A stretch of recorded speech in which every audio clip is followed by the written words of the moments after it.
कहा जाता है हर इंसान की जिंदगी की एक तय उम्र होती है।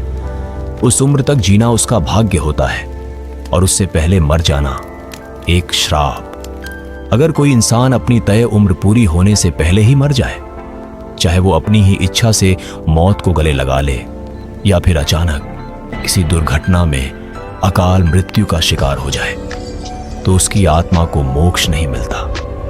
वो आत्मा न तो इस दुनिया को छोड़ पाती है, न ही अगले लोक में प्रवेश कर पाती है। वो बीच में अटक जाती है, अंधेरे और सन्नाटे के बीच अपनी अधूरी जिंदगी, अधूरी इच्छाओं और अधूरे गुस्से के साथ।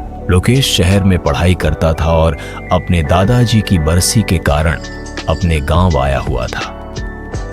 शाम ढलने लगी थी, ठंडी हवा चल रही थी, तो वह चाय पीने के लिए राजू भाई की चाय की दुकान की ओर निकल पड़ा। चाय की दुकान पर पहुंचकर उसने कहा, अरे राजू भाई, एक चाय देना। दुकान पर गांव के कुछ लोग पहले से बैठे हुए थे। शैलेंद्र काका, रामू और सत्य सब अपने अपने में खोए हुए थे। चूल्हे पर चाय उबल रही थी और अदरक की खुशबू पूरे माहौल में फैल रही थी।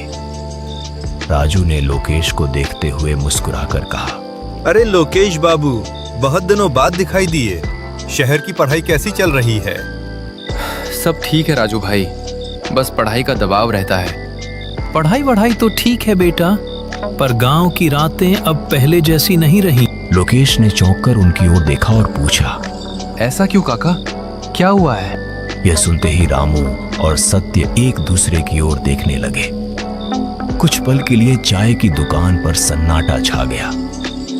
राजू ने बात को टालने की कोशिश करते हुए कहा, अरे कुछ नहीं काका, बस यूं ही पुरानी बातें याद कर रहे हैं।